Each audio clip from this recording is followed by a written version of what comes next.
Moi drodzy, jako że lubimy markę Toyota, a że przyjechało coś ciekawego z USA o korzeniach japońskich, to nie mogliśmy sobie nie pozwolić na test tego samochodu.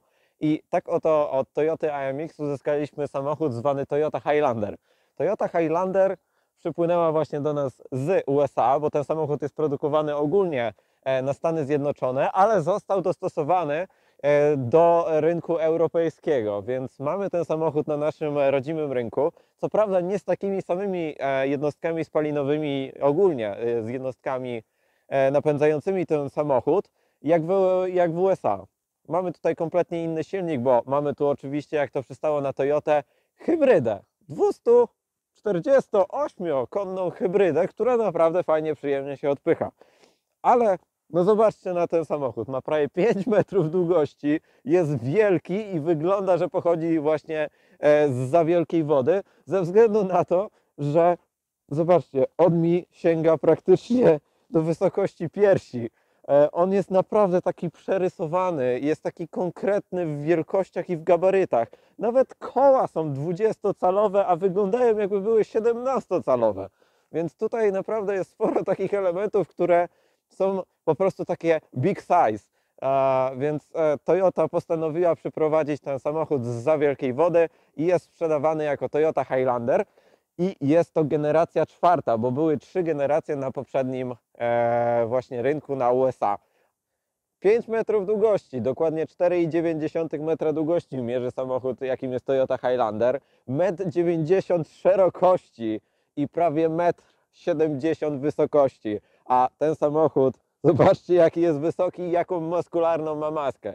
Toyota w swoich materiałach prasowych wspomina o tym, że została tu zastosowana aerodynamika, poprawiona względem poprzedniej generacji.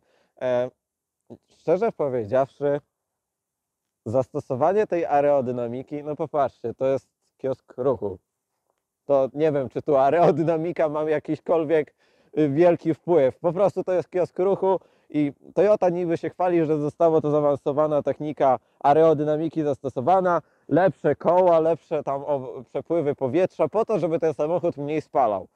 Ale no to pokażemy Wam w następnych częściach tego testu. Co do stylistyki, bardzo sporo tutaj chromu powstało, właśnie cały ten tutaj przedni grill, masywny przedni grill z taką fajną, ja bym to nazwał jaskółką chromowaną. Dodatkowo Toyota zastosowała tutaj aktywną żaluzję, która jest tutaj zastosowana oraz tutaj. Ona się zamyka wtedy, kiedy samochód jest zimny, kiedy temperatura silnika jest na niskim poziomie, po to, aby dogrzać oczywiście samochód i żeby było jak najlepsze, efektywne spalanie, więc w ten sposób. Patrząc z boku mamy kawał blachy oraz spore przeszklenia, bo jest to oczywiście samochód 7-osobowy. Możecie także sobie tutaj dokupić taki próg, który ułatwi Wam oczywiście możliwość wejścia do środka. No ale w ten sposób. Mamy także 20-calowe felgi ze sporą ilością profilu opony, bo jest to 55 wysokości, więc mamy to tak rozwiązane. Oraz zobaczmy sobie na tył, który jest takim szeroką szafą z dodatkowymi tutaj ładnymi oświetleniami oraz oczywiście hak, który może Wam posłużyć do ciągnięcia przyczepy. Tutaj taki ładny spoiler, aerodynamika, widać tutaj pełną gębą, ale powiem szczerze, podoba mi się ten spoiler, jest coś w nim. Więc tak wygląda stylistyka nowej Toyoty Highlander. Tutaj oczywiście chromu także nie poskąpiono, czarne słupki z naklejoną folią oraz oczywiście ciemne, limuzynowate, przyciemniane szyby po to, żeby dopełnić całości. I tak oto wygląda i prezentuje się najnowsza Toyota Highlander. Jakie mamy jednostki silnikowe, bo to jest dosyć ciekawy temat, bo samochód, tak jak mówiłem, przypłynął zza wielkiej wody, czyli z USA. Tam są dosyć często lubowane silniki o dużych pojemnościach i sporej ilości cylindrów, czyli pod maską Toyoty Highlander w Stanach Zjednoczonych możecie znaleźć silniki pojemności 3,5 litra w układzie V6. Jako że niestety jesteśmy w Europie i ten samochód, żeby spełnić wymogi homologacyjne europejskie, musiał zostać dostosowany także i silnikowo, więc Toyota tu postanowiła zastosować układ hybrydowy, o pojemności 2,4 litra. Tak, niecałych 2,5 litra, więc mamy tutaj pojemność 2,5 litra, 4 cylindry i generuje to oszałamiającą moc 248 koni, ale co ciekawe, ta jednostka spełnia oczywiście wszystkie najnowsze normy w formie Euro 6D2 i różnych innych tam dziwnych parametrów naszych eko-świrów w Europie, ale to jest mniej ważne. Mamy tutaj 248 koni, z czego mamy tutaj 3 silniki ogólnie, czyli mamy jeden silnik spalinowy, drugi silnik elektryczny i jeszcze jeden silnik elektryczny znajdujący się z tyłu na tylnej osi, bo jest to samochód wyposażony w układ 4x4. Mamy tutaj oczywiście, to jest czwarta generacja tego słynnego toyotowego układu hybrydowego. Mamy tutaj 190 koni z silnika spalinowego, dodatkowo mamy 182 konie z silnika elektrycznego umiejscowionego na przedniej osi oraz jeszcze dodatkowo 55 koni mechanicznych na tylnej osi. Ale czekajcie, to nie robi 248 koni, to jakieś jest 200, 300, to jest 400 koni. Nie, czekajcie, o co tu chodzi? Toyota podaje moc 248 koni. Dlaczego? Dlatego, że te silniki nigdy nie pracują jakby w tym samym czasie i w tym samym momencie oraz krzywe momentu i krzywe mocy nie pokrywają się. Dlatego liczenie mocy w hybrydzie 1+1 nie jest odpowiednim elementem. Ogólnie łączna moc sumaryczna tego oto zestawu, czyli tutaj tego silnika 2,5 litra, jest to 248 koni i szczerze powiedziawszy na drodze robi naprawdę przyjemną robotę. I przypominam, ten samochód waży 2 tony 100 kg, więc to nie jest mały samochodzik. A no niestety, jeśli chcecie jednostkę V6, to niestety pozostaje Wam sprowadzenie takiego samochodu niehybrydowego zza oceanu. Napęd 4x4 też jest w Toyocie Highlander. Jak on jest w ogóle realizowany? Tak jak Wam już wspomniałem, mamy dwa silniki z przodu na przedniej osi oraz jeden silnik elektryczny z tyłu na tylnej osi. Oczywiście przedni silnik razem z silnikiem elektrycznym napędzają oto te 20-calowe piękne koła i to jest realizowanie napędu przedniego, a napęd tylny jest realizowany przez specjalny silnik elektryczny, który ma tam okolice 55 koni i zastosowaną przekładnię, którą chwali się Toyota, że ma ponad 1300 Nm momentu obrotowego i może przenieść 80% całej mocy na tylne koła. Faktycznie podczas jazdy samochód w większości rusza z tylnych kół ze względu na to, że przód dosyć mocno się podnosi i jest mniejsza ilość trakcji z przodu i jest przekazywany ten napęd na tylnie koła, a potem zostaje przekazane już reszta mocy naprzód, kiedy macie pełną ilość oczywiście trakcji. Warto także też wspomnieć o tym, że Toyota Highlander jest uważana w Stanach jako SUV klasy średniej, trochę z zabarwieniem lekko terenowym, podkreślam, lekko. Mamy 20 cm prześwitu, więc jest to naprawdę spora wartość, jeśli chodzi o takiego typu samochody. Oczywiście nie proponuję, jeśli chcecie korzystać z tego pełnego prześwitu, żeby tutaj dokupywać sobie próg, który będzie na przykład tą ilość prześwitu sobie zmniejszał. Ale Toyota oczywiście także podaje kąty natarcia oraz kąty zejścia. Szczerze powiedziawszy, teraz Wam nie powiem, jakie są to wartości, ale tam były wartości okolice 18-19 stopni, więc to nie są jakieś duże kąty, ale spokojnie Wam wystarczą na to, żeby podjechać oczywiście pod jakiś krawężnik, wskoczyć na niego i nie bać się, że uszkodzicie taką felgę, bo też oczywiście warto wspomnieć o tym, że opony przy Toyocie Highlander są to 235 na 55 wysokości, więc mięsa w tej oponie jest naprawdę sporo, więc nie możecie się bać o żadne uszkodzenia boczne felg czy opon.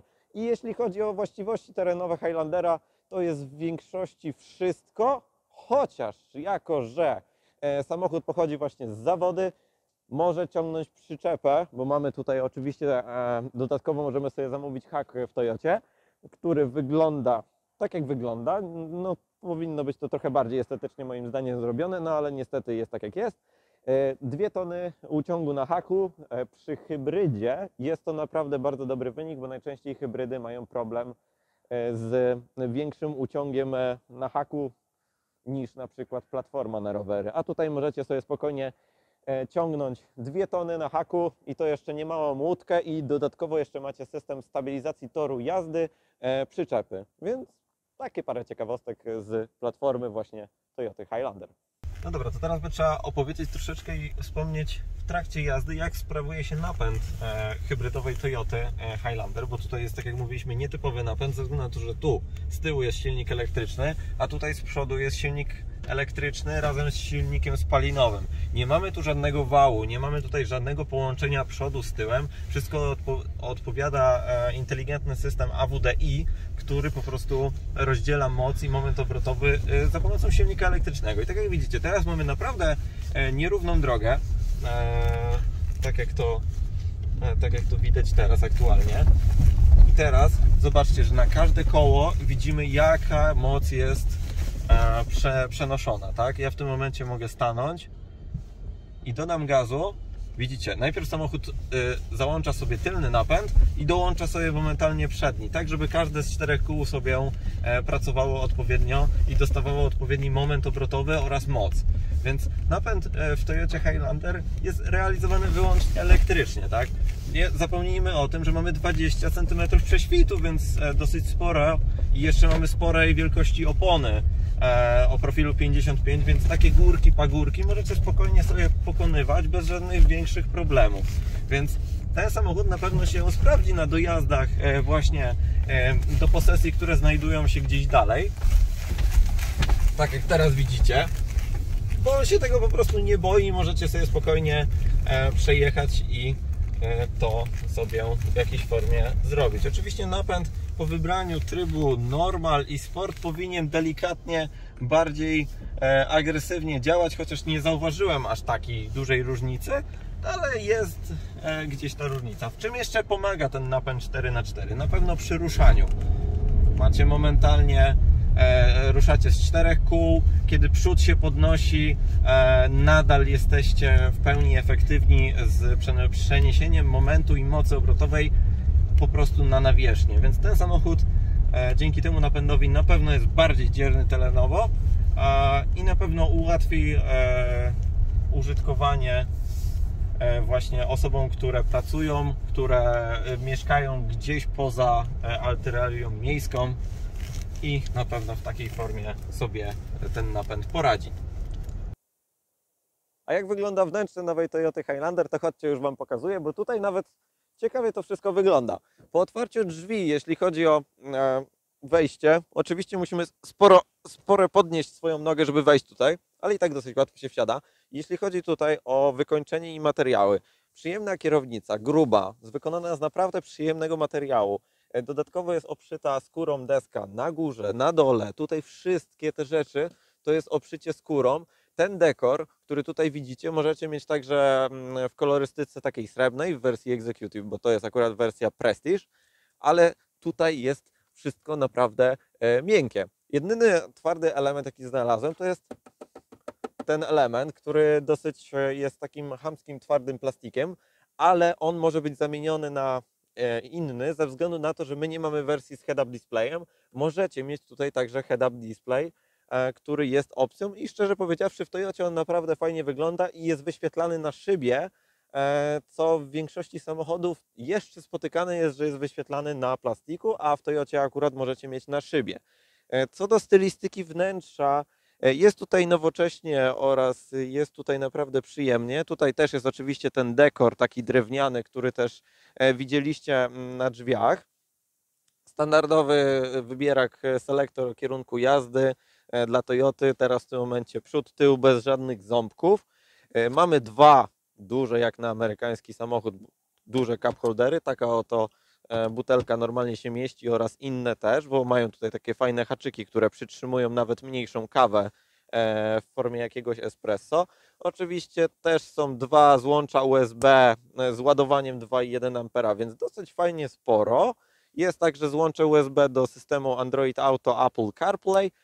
Ciekawym featurem, jaki znaleźliśmy, to jest ta przelotka. Możecie sobie tutaj przełożyć kable z dołu do góry i tutaj mieć kabel już po prostu przygotowany pod Wasz telefon, że wsadzicie sobie tutaj telefon i jakby możecie sobie go tam pozostawić. Co najwięcej się zmieniło, to już Wam pokazuję po odpaleniu samochodu. To jest cały ten infotainment. Tutaj mamy 12,3 cala. Toyota tutaj naprawdę to troszeczkę pozmieniała i wygląda to trochę świeżej.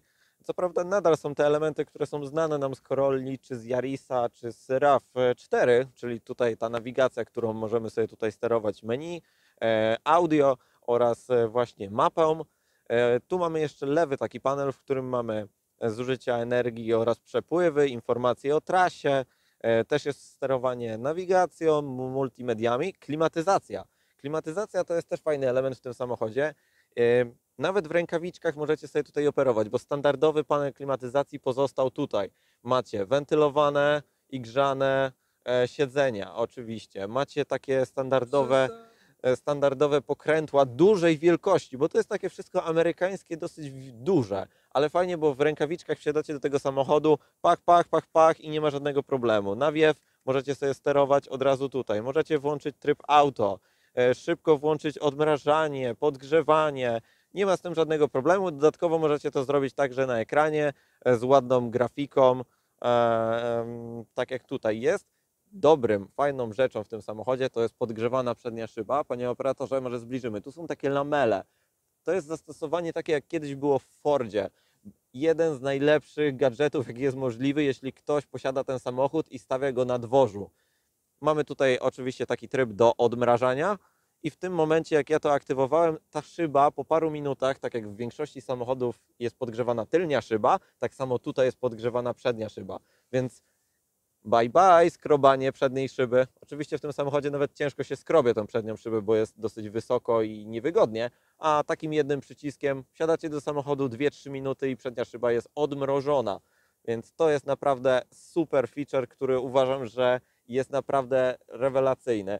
Co do zegarów i tego, co tutaj się dzieje na kierownicy, standardowo jak to w Toyocie wyświetlacz na środku, który ma tutaj parę możliwości wyświetlania różnych grafik. On jest w technologii TFT i zegary, które są zaczerpnięte z kamery, z RAV4, takie dosyć analogowe, nawet z tym wskaźnikiem trybów jazdy w formie, co się dzieje z jednostką tych Eco Power Pro Charge. Więc tutaj to tak to wygląda. Sporo guzików. Tutaj mamy także selektor do trybów jazdy od Sport po Normal po Eco. Także tryb EV i tryb Trail, który w tym Toyocie jest bardzo ważny i Toyota to chwali. Tu jest system, który pozwala Wam jeszcze bardziej być efektywnym w terenie. Wtedy, kiedy macie uślizg któregoś koła, możecie włączyć tryb Trail i on powoduje to, że odpowiednio dystrybuuje momentem obrotowym na każde koło, tak żeby nie utracić przyczepności, żebyście mogli nawet z dużych tarapatów wyjechać.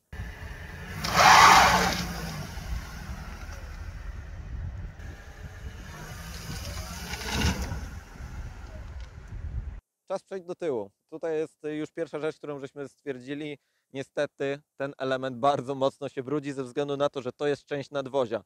Próg pozostaje czysty, ale niestety tutaj ten element staje się dosyć często brudny, więc uważajcie na swoje nogawki, bo możecie sobie się pobrudzić o to. Z tyłu, jeśli chodzi o materiały z tyłu, tutaj nadal jest fajnie miękko, przyjemne. Te materiały tu już troszeczkę twardsze, ale tak, macie spore miejsca na napoje, macie oczywiście spore miejsca na wszelakie rzeczy, głośniki. Tutaj jest też oczywiście ten gazetownik oraz kanapa.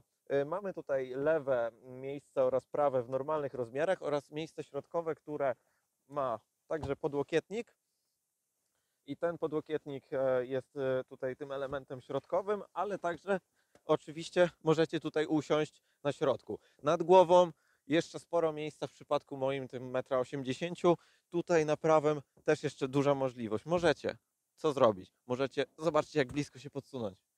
Tutaj możecie mieć naprawdę tyle miejsca, a jeszcze z tyłu powiększycie sobie przestrzeń dla pasażerów z tyłu. No i tak możecie sobie płynnie regulować, możecie o tak, możecie także regulować sobie kąt waszego oparcia tutaj, o, tym elementem. Możecie mieć tak, możecie nawet mieć, proszę bardzo, po prezesowsku, możecie sobie się rozłożyć bez problemu. I w ten oto sposób wygląda tylna część nadwozia.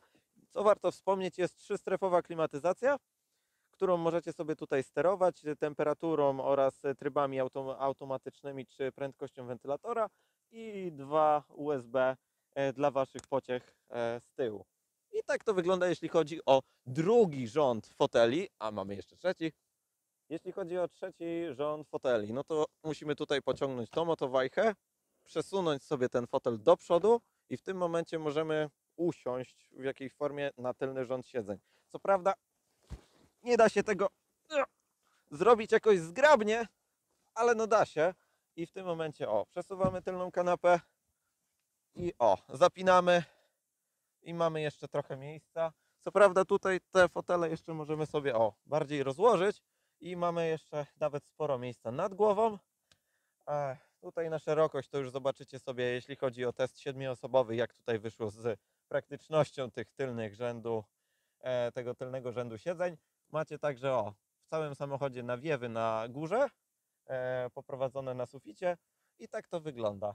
Jedynie co mnie drażni to oświetlenie, które jest w całym samochodzie żółte, a niezbytnio to dobrze wygląda. No dobra, to co? Czas na bagażnik. Bagażnik tutaj przy tej 7-osobowej kubaturze ważny jest, jeśli chodzi o element praktyczny. Zobaczcie, elektryczna podnoszona klapa. Nawet w przyzwoitym czasie się ona otwiera. Myślałem, że będzie gorzej. Tak jak teraz widzicie, mamy trzeci rząd siedzeń rozłożony, no i da się zmieścić tak, walizkę, plecak, lodówkę, ale oczywiście więcej tych rzeczy możecie zobaczyć u nas w teście 7-osobowym, który już dla Was przygotowaliśmy, ale wyciągając te wszystkie elementy, no i tak jak teraz widzicie, mamy 268 litrów do wysokości rolety, czyli do tego elementu. Tutaj dotąd mamy chyba okolice 303 już litrów, więc już naprawdę sporo się robi. Ewentualnie mamy tutaj taką wykładzinkę, ale pod tą podłogą mamy fajnie rozłożoną podłogę. Tutaj możemy sobie otworzyć klapkę z boku oraz możemy sobie podnieść całą tą klapę do góry, tak jak widzicie. I co fajnie, możemy tutaj oczywiście zmieścić sobie ten element, jakim jest roleta oraz także wszystkie rzeczy takie jak właśnie siateczka, gaśnica czy trójkąt i nawet hak, który jest oczywiście demontowalny. No i tak to wygląda. Jeśli złożymy tylny rząd siedzeń, ten trzeciego rzędu, no to robimy to tak, hop, robimy to tak. Tu się zagłówki same się chowają i teraz w tym momencie, w tej konfiguracji, nawet sobie tutaj ładnie pasy zapniecie, żeby one nie pukały, macie 658 litrów bagażnika. To już jest naprawdę dużo. To już jest naprawdę spora ilość, ale to nie koniec. Jeszcze możecie złożyć przedni rząd siedzeń, co już Wam pokazuję. Możecie zobaczyć sobie całą kubaturę. 1909 litrów pojemności bagażnika. Ogromna wartość. Ale zobaczcie na to, ja mogę tutaj wejść i bez problemu się położyć i nawet wyspać. Jak wsadzicie tutaj materac, to możecie tutaj bez problemu spać, bez żadnego problemu. Zamkniecie klapę i jeszcze macie miejsce, żeby sobie pomerdać nóżkami. Więc myślę, że Toyota Highlander jest na pewno ciekawym pomysłem dla osób, które jeżdżą w długie trasy i chciałyby na przykład wykorzystać ten element do przespania sobie nocy. Albo w ten sposób. Ale oczywiście wystarczy, że zrobicie tak, tak i już macie trzeci rząd siedzeń postawiony jeszcze z przodu i wracacie z powrotem do samego początku. 300 litrów, okolice tak jak teraz jest. Potem macie okolice 650 litrów oraz największa wartość 1900 litrów bagażnika. Ogrom, takie rzeczy tylko w Stanach. Czas na wrażenie jakiejś z jazdy, bo tym oto wielkim statkiem, parowcem ciekawie się przyjemnie jeździ. Ogólnie pierwsze wrażenia są takie, że jakbyście wsiedli do samochodu, który jest trochę takim pick-upem, trochę takim dużej wielkości właśnie SUV-em. Ogólnie trzeba trochę zwracać uwagę na to, co się dzieje dookoła, no bo jednak jego wymiary są spore. Ale jeśli chodzi o ogólnie silnik, układ kierowniczy i to, co tutaj się dzieje, to powiem tak, układ kierowniczy jest fajny, precyzyjny. Co prawda to środkowe zero jest takie troszeczkę jakbyście taką gumka recepturka na środku, ale tak jak chłopaki już zwrócili uwagę w teście 7-osobowym, ta kierownica się fajnie usztywnia podczas wyższej prędkości, więc nie ma tutaj żadnego większego problemu. Jedynie co trzeba zwrócić uwagę na to, że od krańca do krańca jest 2,5 obrotu, więc jazda miejska tym samochodem po jakimś czasie może być denerwująca ze względu na to, że trzeba się nakręcić od skrajności do skrajności, więc tutaj na pewno trzeba na to zwrócić uwagę. Co do samej dynamiki tego samochodu i tego układu napędowego, który ma 250 koni, no i jest zrywny. O! No jest zrywny. On sobie momentalnie przyspiesza, już mamy 50, tak? Więc ten napęd na 4 koła też dodatkowo to ułatwia, więc tutaj nie ma żadnego problemu. Jedziecie sobie 50-60, wciskacie gaz, dajecie kierunkowskaz, wyprzedzacie samochód i koniec manewru. Naprawdę fajnie, przyjemnie ten samochód się prowadzi i naprawdę fajna, przyjemna jest dynamika tego pojazdu. Spalanie, no tutaj różnie, zależy od nogi, od 8,5 do 9,5, po 10, zależy jak będziecie jeździć, ale ogólnie, jako że to jest hybryda, to bez problemu uda Wam się zejść troszeczkę w niższe partie tego spalania. Więc tutaj myślę, że użycie tego silnika 2,5 litra przez Toyota było dobrym posunięciem. Nie wiem jak jeździć 3,5 V6 ze Stanów, ale no to ciężko nam będzie sprawdzić. Ta jednostka jest naprawdę fajna, dynamiczna i podoba mi się to, że ona ma takiego fajnego tego kopa.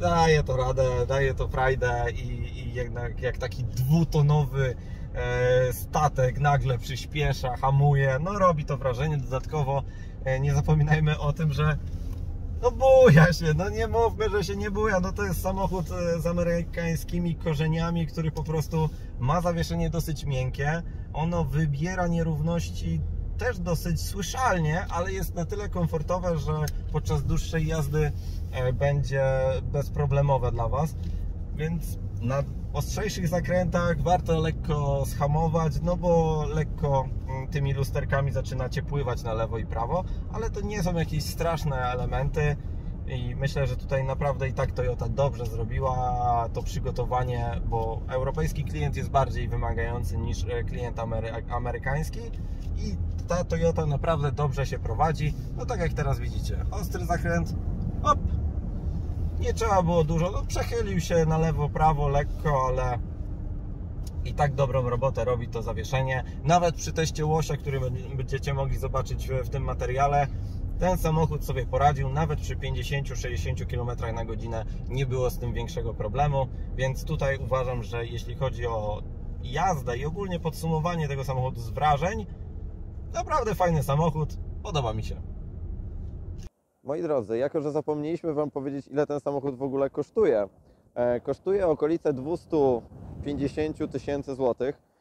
Taka wersja podstawowa, najbiedniejsza, to jest właśnie 225 tysięcy złotych. Taką wersją jak my jeździmy, czyli wersja Prestige z pakietami, to jest okolice 250 do 260 tysięcy, a najbardziej wyposażona wersja to jest okolice 280 tysięcy złotych i to jest wersja Executive.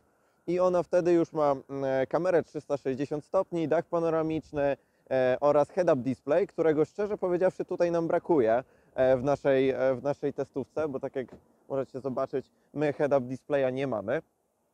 I tak samo kamery 360 stopni, a szczerze powiedziawszy by się przydała.